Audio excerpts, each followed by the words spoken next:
वैसे संसद में सभी पार्टियां महिला आरक्षण पर जोरदार बहस कर रही हैं, लेकिन पश्चिम बंगाल विधानसभा चुनाव से पहले उनका सच्चाई से साक्षात्कार करवाना भी जरूरी है। संसद में आज सरकार के साथ विपक्ष के कई नेताओं ने नारी शक्ति वंदन अधिनियम पर अपनी बात रखी। उन्होंने इस बात पर मंथन किया कि आखिर कैसे इस बिल के जरिए संसद में महिलाओं के लिए 33% सीटें आरक्षित की जाएं। लेकिन सवाल है कि आखिर जब बात विधानसभा चुनाव की आती है तो यही पार्टियां कितनी महिला उम्मीदवारों को टिकट देती हैं। सरकार इसे नारी सशक्तिकरण की दिशा में ऐतिहासिक कदम बता रही है, लेकिन विपक्ष संशोधन के लिए टाइमिंग पर सवाल उठा रहा है। सवाल है कि संसद में नारी वंदन करने वाली पार्टियों के सामने टिकट बंटवारे के दौरान कैसा बंधन आ जाता है।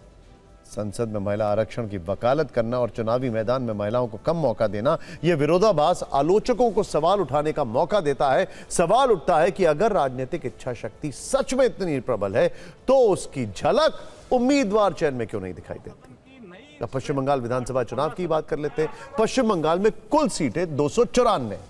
अब देखिए किन पार्टियों ने कितनी महिला उम्मीदवारों को टिकट दिया। ध्यान से देखिएगा, सबसे आगे टीएमसी है, 52 महिलाओं को टिकट दिया गया, यानी 17.8%। दूसरे नंबर पर लेफ्ट है, 34 महिलाओं को टिकट दिया गया, जिसका प्रतिशत है 13.43%। तीसरे नंबर पर कांग्रेस है, जिसने 35 महिलाओं को टिकट दिया, यानी 11.9%। चौथे नंबर पर बीजेपी है, जिसने 33 महिला उम्मीदवारों को चुनाव में उतारा है, जो कि इस लिस्ट में 11.44% के साथ चौथे नंबर पर। पश्चिम बंगाल में कम से कम 24 विधानसभा सीटें ऐसी हैं जहां महिला वोटरों की तादाद पुरुषों से ज्यादा है। इन महिला वोटर्स ने ही वर्ष 2021 के विधानसभा और 2024 के लोकसभा चुनाव में बीजेपी की कड़ी चुनौती से निपटने में ममता बनर्जी की मदद की थी। यही वजह है कि टीएमसी ने सबसे ज्यादा महिला उम्मीदवारों को चुनावी मैदान में उतारा है। पश्चिम बंगाल की राजनीति में टीएमसी का सबसे बड़ा चेहरा ममता बनर्जी हैं।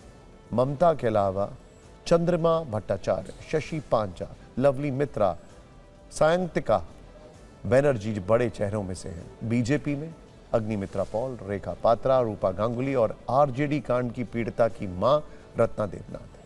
तो वहीं लेफ्ट में मीनाक्षी मुखर्जी, दीप्सिता धर और गार्गी चैटर्जी। वैसे आपको यह बताना जरूरी है कि टीएमसी के 38% सांसद महिला हैं, लेकिन विधानसभा चुनाव में महिलाओं की भागीदारी पर इन पार्टियों का क्या तर्क है, फिक्र की स्वील में देखिए। हम लोग बोल रहे हैं वो empowerment of women. Women empowerment का मतलब ये वोट होने के बाद और सेंट्रल में जो कानून लाने के लिए हम कोशिश कर रहे हैं, वो होने के बाद ही आपको मालूम पड़ेगा भाजपा कितना सीरियस है, भाजपा कितना वुमेन एम्पावरमेंट के लिए, पश्चिम बंगाल में वुमेन एम्पावरमेंट के लिए कितना सोच रहे हैं। बड़े महिलाओं के अगर ये खैर ख्वाह हैं तो आज तक कोई राष्ट्रीय अध्यक्ष महिला इनको नहीं मिली। कोई प्राइम मिनिस्टर बनाया है इन्होंने?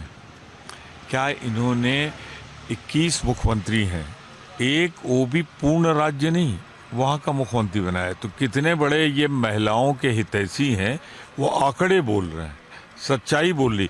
कभी स्पीकर बनाया महिला को?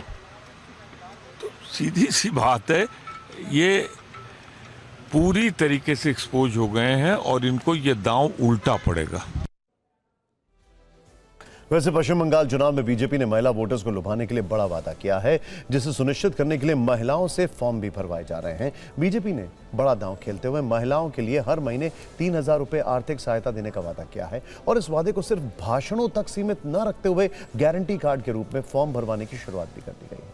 इसके लिए बड़ी संख्या में महिलाएं फॉर्म भरने के लिए भी पहुंची हैं। इस फॉर्म में नाम, मोबाइल नंबर और लोकेशन लिखकर भर देना है, जिसके बाद वादे के रूप में सरकार बनने के बाद महिलाओं को 3000 रुपए देने का वादा किया गया है।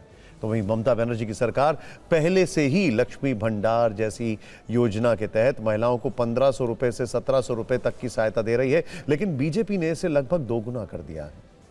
वैसे पश्चिम बंगाल विधानसभा चुनाव में सियासी सरगर्मियां काफी तेज हो गई हैं।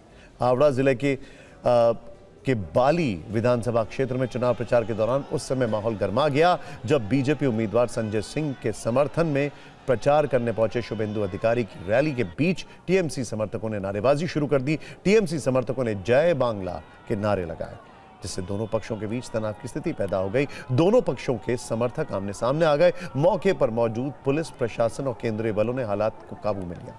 इस घटना के बाद शुभेंदु अधिकारी काफी नाराज नजर आए। क्या कहा उन्होंने, आइए देखते हैं।